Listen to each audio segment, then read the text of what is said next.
The rain drummed against the windows of Windsor Castle as Prince William walked slowly down the long corridor toward his father's private study. His footsteps echoed on the polished marble floors, each step heavier than the last. The weight of the past months pressed down on his shoulders like a physical burden he could no longer carry alone.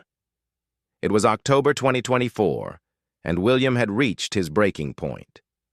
The year that had started with such promise had turned into a nightmare that seemed to have no end.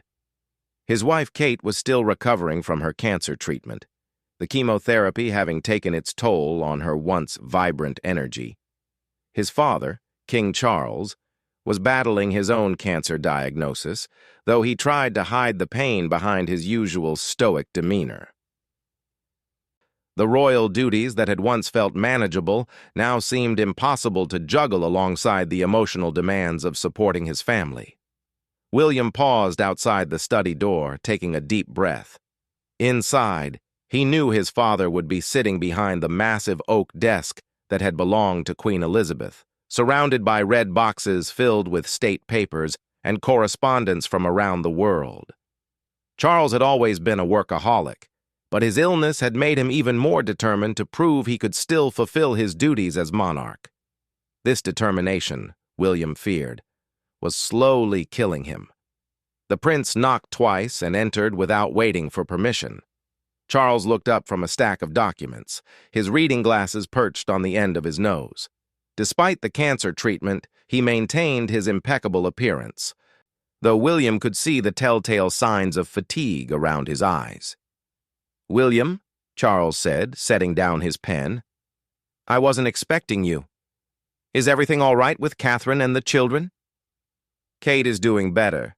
Thank you for asking," William replied, though his voice carried a weariness that belied his words.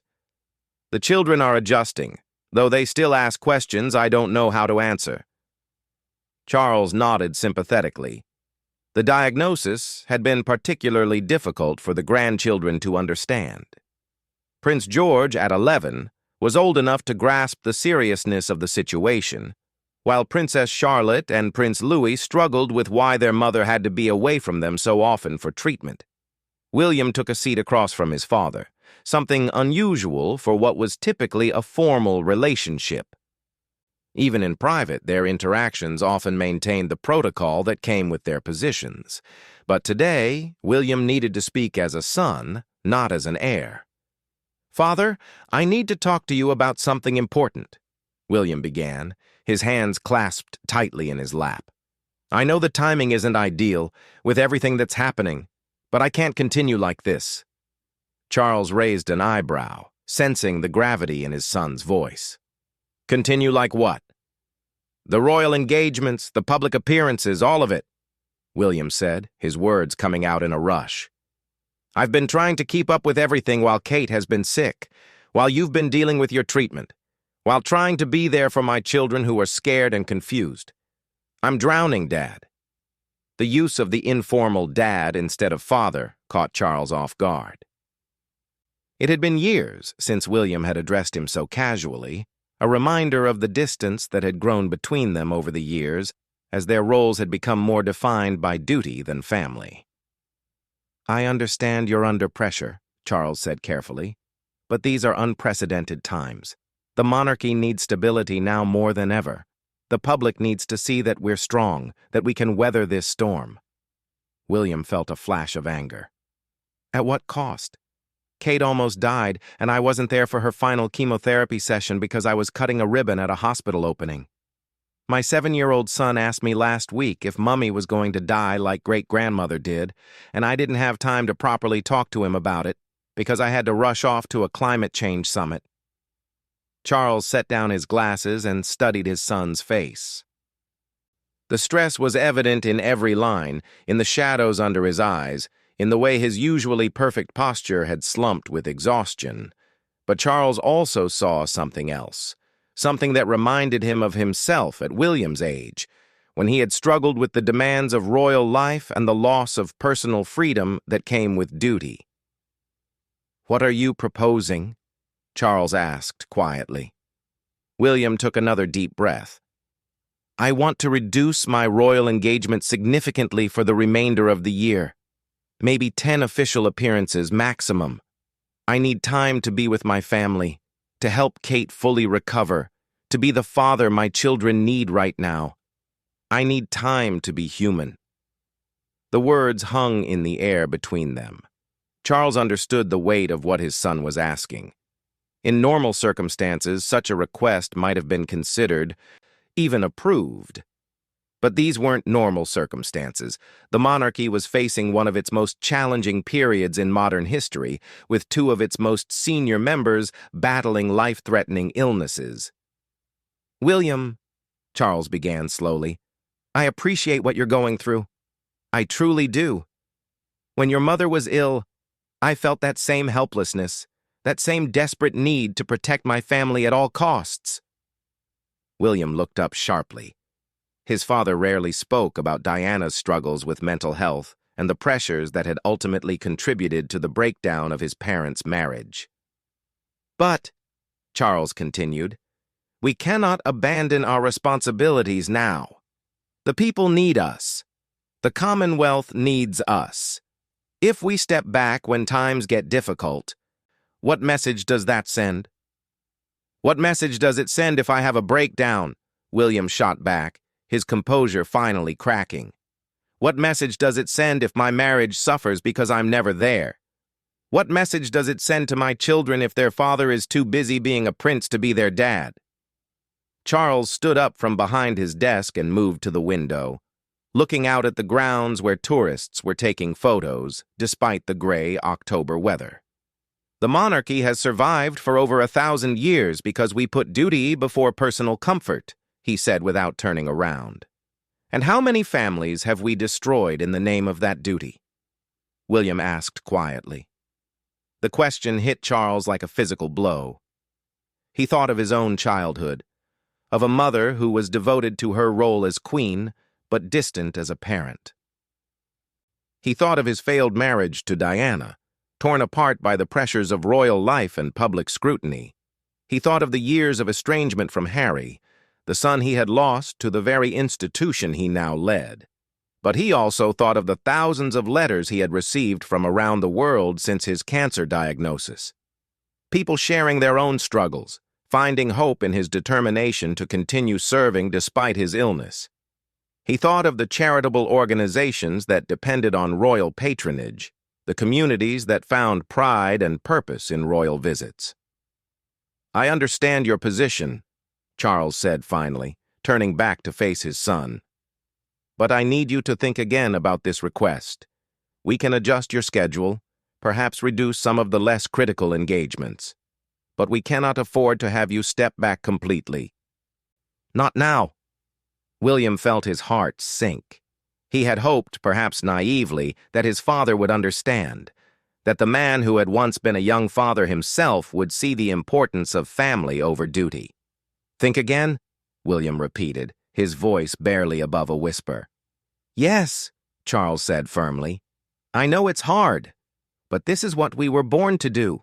This is our burden and our privilege. History will judge us not by how comfortable our lives were, but by how we served when serving was difficult." William stood up slowly, the conversation clearly over. "I see," he said, his tone formal once again. The moment of vulnerability had passed, replaced by the careful distance that had characterized their relationship for years. As William walked toward the door, Charles called out, "I'm not trying to be unreasonable, William. I'm trying to prepare you for what it means to be king.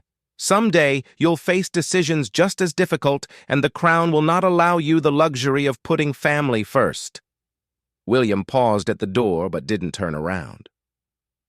"When that day comes," he said quietly, "perhaps the crown will need to change, not the man who wears it."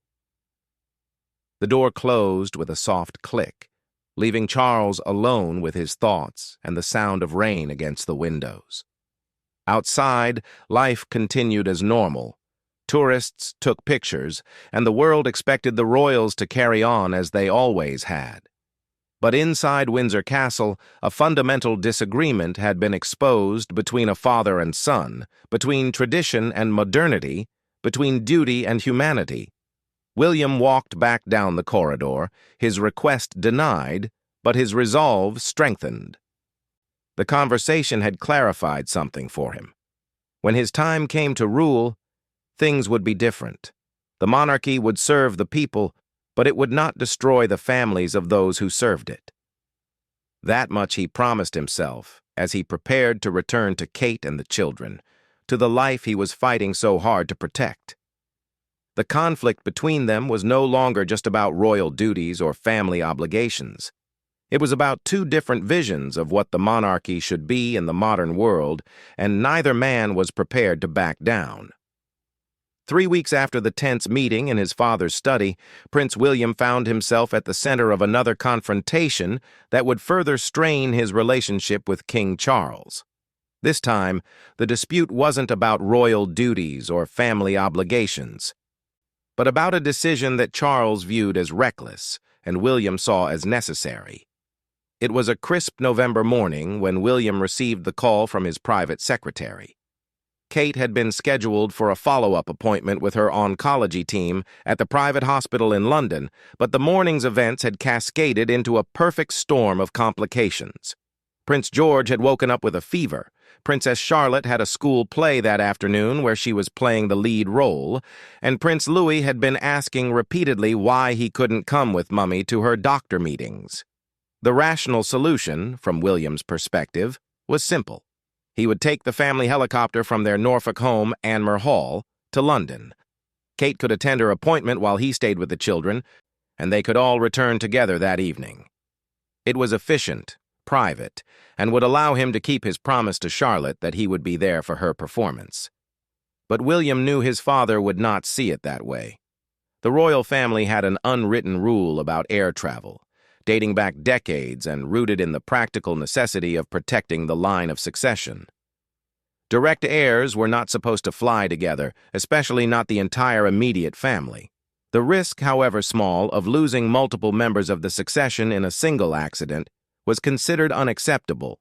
It was the same principle that had prevented William and Harry from flying together on certain occasions during their military service. William had initially tried to find alternatives. Commercial flights would mean security complications and unwanted media attention. Driving would take hours and would mean Kate might miss her appointment, which had already been rescheduled twice due to other commitments. The train wasn't practical with 3 young children and the security detail that accompanied them everywhere. As he made the decision to book the helicopter, William felt the familiar frustration that had been building for months. Every choice he made as a father was complicated by protocols designed for a different era, when royal children were rarely seen in public, and family life was kept strictly separate from royal duties. The flight itself was uneventful.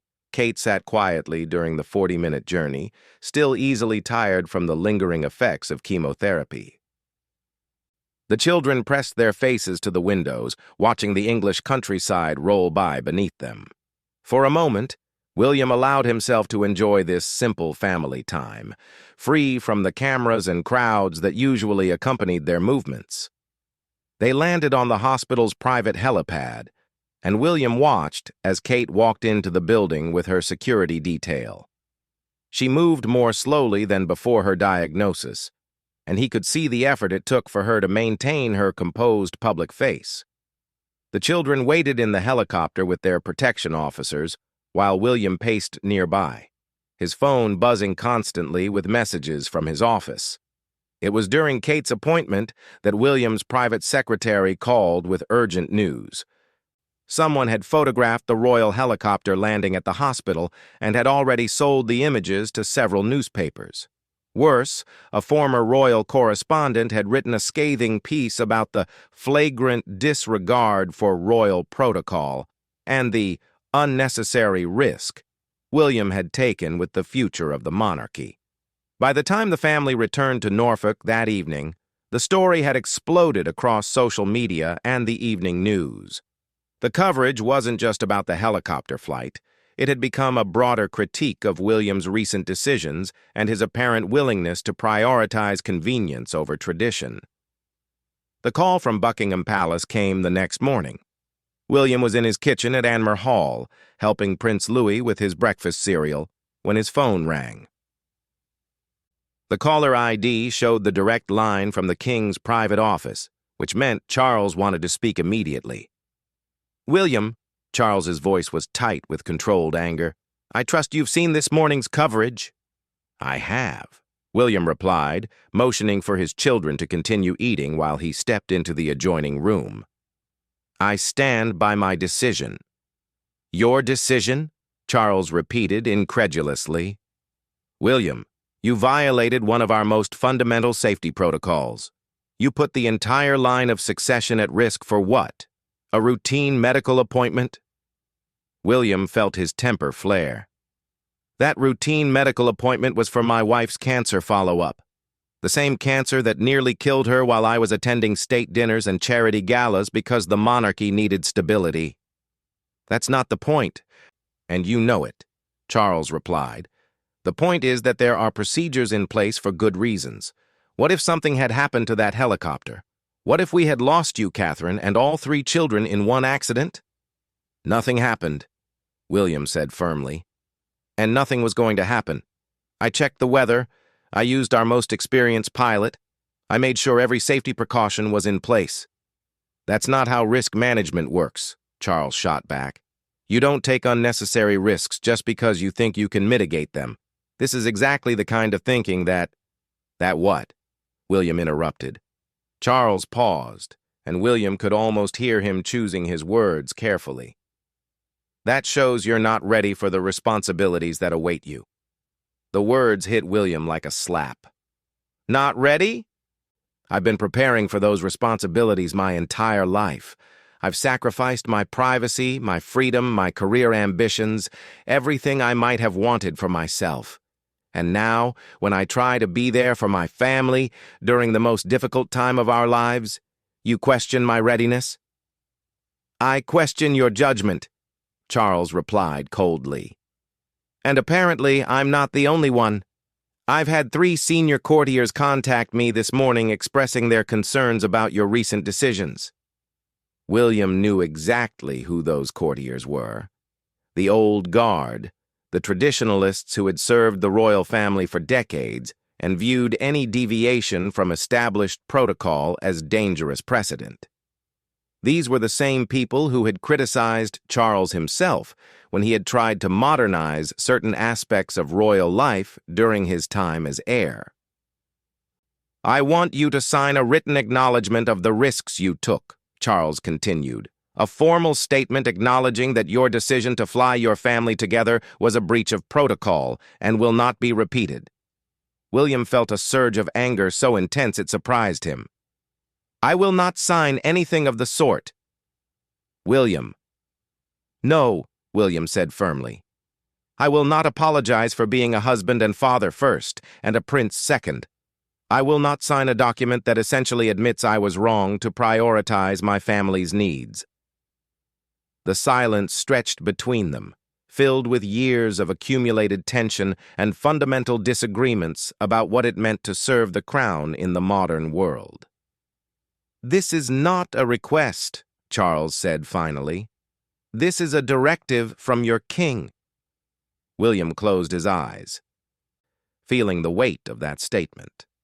Throughout their relationship, Charles had rarely invoked his royal authority in their personal disagreements, but he was doing so now, drawing a line that William would cross at his peril. "Then I regretfully must decline to follow that directive," William said quietly. Another long pause.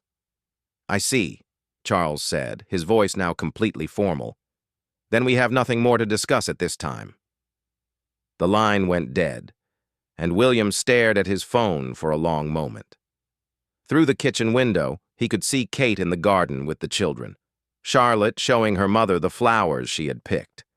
Kate was laughing at something Louis had said, and for a moment she looked like herself again, before cancer and chemotherapy and the constant weight of public scrutiny.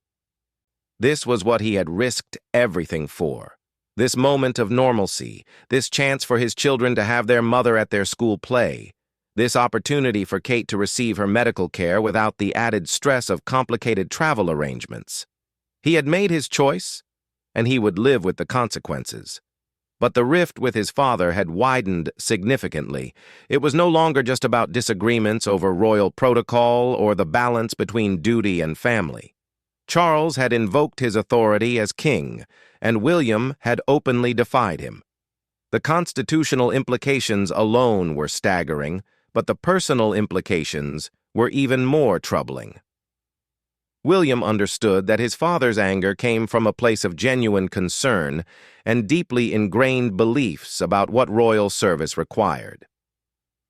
But he also knew that those beliefs were rooted in a different time, when royal families were expected to sacrifice everything personal for the sake of institutional stability. As he watched his family in the garden, William made a mental note to himself. When his time came to be king, helicopter protocols would be reviewed. Royal families would not be forced to choose between efficient travel and arbitrary safety rules that prioritized institutional fears over practical necessities. The monarchy would adapt to serve modern families, not the other way around. Of that, he was absolutely certain, even if it meant continuing to disappoint his father in the process. The helicopter incident had revealed the depth of the philosophical divide between them. It wasn't just about one flight or one decision. It was about whether the royal family existed to serve an institution or whether the institution existed to support the family that represented it. William believed firmly in the latter, and he was prepared to fight for that principle, even against the king himself. The coronation was supposed to be King Charles's moment of ultimate triumph.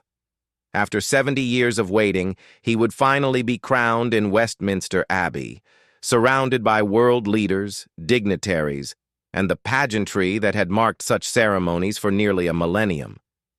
But as the May 2023 date approached, it became clear that even this sacred occasion would not be immune to the growing tensions between father and son. William stood in the ornate dressing room at Buckingham Palace, adjusting his ceremonial uniform for what felt like the 100th time. The morning of the coronation had started early, with final rehearsals and last-minute adjustments to the ceremony that had been planned down to the second. But William's mind wasn't on the historic significance of the day or his role in the ancient rituals. Instead, he was thinking about the social media content he had insisted on filming that morning. His communications team had proposed creating a behind-the-scenes video showing the personal side of the coronation preparations. William had immediately seen the value in this modern approach to royal communication, understanding that younger audiences responded to authentic, informal content rather than the stilted traditional coverage that typically surrounded royal events. The video had taken longer to film than expected.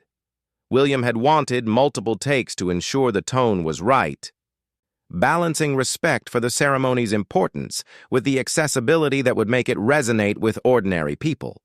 He had insisted on showing real moments, genuine emotions, rather than the carefully choreographed interactions that usually represented royal family dynamics to the public. As a result, he was now running behind schedule, and he could practically feel his father's disapproval radiating from the other end of the palace. The knock on his dressing room door came at precisely the moment William had expected it. His private secretary entered with the carefully neutral expression that meant trouble. "Sir, His Majesty has asked me to remind you that the procession begins in 20 minutes, the secretary said diplomatically. William could read between the lines. Charles was angry, and he was making sure William knew it. "Please tell His Majesty that I'll be ready on time," William replied, though they both knew that on time was relative when dealing with a ceremony that had been choreographed to the second. What followed was a carefully orchestrated dance of passive-aggressive timing. William arrived at his designated position just as the ceremony was beginning, technically on time, but obviously later than expected. Charles's expression, visible only to those who knew him well, showed his displeasure clearly. The coronation proceeded magnificently, but the tension between father and son was palpable to those close to the royal family. William performed his ceremonial duties flawlessly, but there was an undercurrent of defiance in his demeanor that hadn't been there at his grandmother's funeral just months earlier. It was during the reception that followed the ceremony that Charles finally confronted his son directly about the morning's delays. "Your timing this morning was unacceptable," Charles said quietly, drawing William aside from the other guests. "My timing was fine," William replied evenly. "The ceremony began on schedule, and everything went perfectly." "You were late because you were creating social media content," Charles said, his voice tight with controlled anger. "On the morning of my coronation, you prioritized making videos for the internet over respecting the gravity of the occasion." William felt the familiar frustration rise in his chest. "I prioritized connecting with the people we serve. That video will be watched by millions of people who could never attend this ceremony but who deserve to feel included in this historic moment." "The ceremony itself includes them," Charles replied. "The tradition, the continuity, the connection to 1,000 years of history. That's what matters, not some informal video that trivializes the monarchy."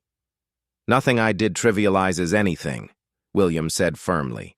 "But pretending that we can ignore modern communication while expecting people to remain interested in an ancient institution is naive." Charles studied his son's face, seeing not just defiance, but a fundamental difference in how they understood their roles. "You think tradition is obsolete." "I think tradition that doesn't serve the people is obsolete," William corrected. "I think a monarchy that refuses to adapt to the modern world will become obsolete." The words hung between them, heavy with implication. Charles had spent his entire life preparing to uphold traditions that stretched back centuries, believing that the monarchy's strength lay in its continuity and its resistance to the temporary pressures of each generation. William, on the other hand, saw adaptation as essential for survival.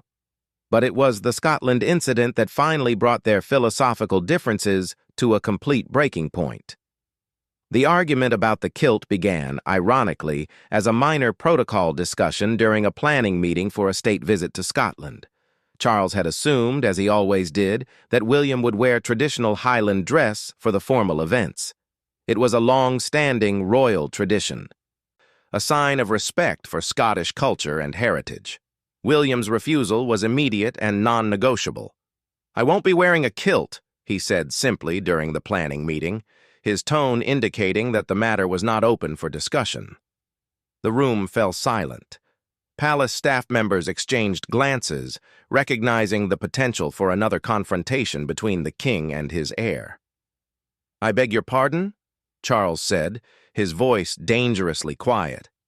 "I said I won't be wearing a kilt," William repeated. "I'll dress appropriately for the occasions, but not in Highland dress." Charles dismissed the staff with a gesture, waiting until the room cleared before addressing his son directly. "William, this is not optional. Royal men have worn Highland dress in Scotland for generations. It's a sign of respect, a recognition of our role as monarchs of all parts of the United Kingdom." "It's also a costume," William replied bluntly. "I'm not Scottish. I don't have Scottish heritage in any meaningful way. Wearing a kilt feels like playing dress-up, like participating in a performance rather than genuinely respecting Scottish culture." Charles was speechless for a moment. The idea that royal traditions could be dismissed as mere performance struck at the very heart of everything he believed about monarchy. "Everything we do is performance, William," he said finally. "The crown jewels are performance. The ceremonies are performance. The very idea of monarchy is performance. But it's performance with meaning, with history, with purpose." "And what's the purpose of me wearing a kilt?" William asked. What does it actually accomplish beyond perpetuating a 19th century romantic view of Scottish culture that many actual Scots find patronizing? Charles stared at his son, recognizing that this argument wasn't really about clothing. It was about authority, tradition, and the fundamental question of who had the right to determine how the monarchy would present itself to the world. "I have asked you repeatedly to wear Highland dress in Scotland," Charles said, his voice now completely formal. "I am asking you again." "And I'm declining again," William replied with equal formality. Over the following weeks, Charles continued to bring up the kilt issue in various contexts, apparently convinced that persistence would eventually wear down his son's resistance. He enlisted senior courtiers to speak with William about the importance of royal tradition. He arranged informal conversations with Scottish dignitaries who could explain the cultural significance of Highland dress. But William remained unmoved. He attended Scottish events in perfectly appropriate formal wear, engaging warmly with Scottish communities and demonstrating his genuine affection for Scotland and its people. But he never wore a kilt, and he made it clear that he never would. The ongoing refusal became a symbol of the broader conflict between them. Charles saw it as inexcusable stubbornness and disrespect for royal protocols. William saw it as a principled stand against meaningless traditions that didn't serve any genuine purpose. The final straw came during a private dinner at Balmoral in August 2024. Charles, perhaps emboldened by the informal setting and the presence of Queen Camilla as a moderating influence, decided to address all of their conflicts directly. "William," he said over dessert, "I think it's time we discussed the pattern of behavior that's been developing over the past year." William set down his fork, recognizing the tone that meant serious conversation. "What pattern is that?" "The repeated refusal to follow established protocols. The helicopter incident, the lateness at the coronation, the ongoing refusal to wear appropriate dress in Scotland. I'm beginning to wonder if you understand the nature of the role you're preparing to inherit." William took a careful sip of wine before responding. "I understand it perfectly. The question is whether you understand how that role needs to change if it's going to survive." "Change?" Charles repeated. "William, the strength of the monarchy lies in its consistency, its reliability, its connection to history. When we start changing fundamental traditions, we risk losing everything that makes us meaningful to the people. When we refuse to change anything, we risk becoming irrelevant to the people," William countered. "Father, the world has changed dramatically since you were my age. The way people communicate, the way they understand authority, the way they relate to institutions, all of it is different. If we don't adapt, we'll be left behind." Queen Camilla attempted to lighten the mood. "Perhaps there's room for both perspectives," she suggested diplomatically, but William shook his head. "With respect, I don't think there is. This isn't about finding compromise between old and new. This is about recognizing that the old ways aren't working anymore." Charles leaned back in his chair, studying his son with a mixture of frustration and genuine confusion. "Not working for whom? The monarchy remains popular. We have the support of the people." "We have the support of older people," William corrected. "But we're losing young people at an alarming rate. They see us as out of touch, as representatives of privilege and tradition that has no relevance to their lives." "And you think wearing modern clothes and making social media videos will change that?" Charles asked skeptically. "I think showing them that we're human beings who understand their world might help," William replied. "I think demonstrating that we can balance respect for tradition with acknowledgement of contemporary reality might make a difference." The conversation continued late into the evening, covering everything from royal protocols to media strategy to the fundamental purpose of monarchy in a democratic society. Both men made their positions clear, and both realized that their differences were not superficial disagreements that could be easily resolved.